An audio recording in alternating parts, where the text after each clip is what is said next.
Halo guys, selain karena kekuatan lobby AIPAC yang sudah pernah saya bahas sebelumnya, dukungan Amerika tanpa syarat terhadap Israel juga didasari pada alasan agama dan soal keyakinan agama tentang akhir zaman.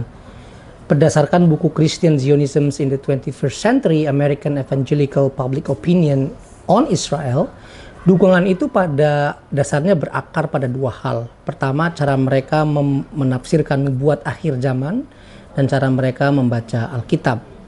Pertama, tentang akhir zaman. Banyak evangelis Amerika percaya bahwa Yesus akan datang kembali ke bumi dalam waktu yang tidak terlalu lama, dan mereka meyakini bahwa sebelum itu terjadi akan ada serangkaian peristiwa besar, kekacauan global, munculnya tokoh jahat yang disebut sebagai antikris, dan penderitaan besar yang melibatkan bangsa Israel.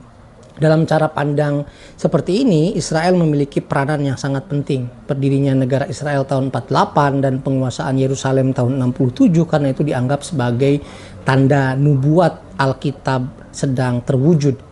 Jadi sejarah modern dipandang sebagai bagian dari rencana Tuhan, dan karena itu ketika Yesus datang kembali nanti, ia diyakini akan memerintah selama 1000 tahun dengan Yerusalem sebagai pusatnya. Dan karena itu mendukung Israel dianggap sebagai bagian dari mendukung rencana Tuhan itu sendiri.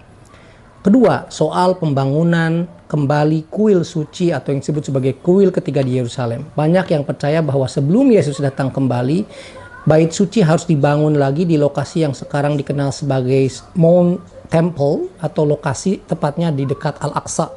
Di tempat itulah menurut keyakinan ini antikris akan muncul sebelum akhirnya dikalahkan oleh Yesus. Itulah sebabnya penguasaan Israel atas Yerusalem dianggap sangat penting. Jika wilayah ini dikuasai Palestina, sebagian evangelis di Amerika khawatir hal tersebut bisa menghambat terwujudnya nubuat.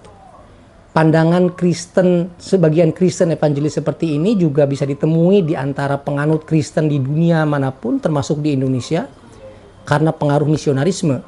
Jadi jangan kaget kalau banyak penganut Kristen evangelis di Indonesia menjadi pendukung kuat Zionis, seperti belakangan viral itu. Terima kasih.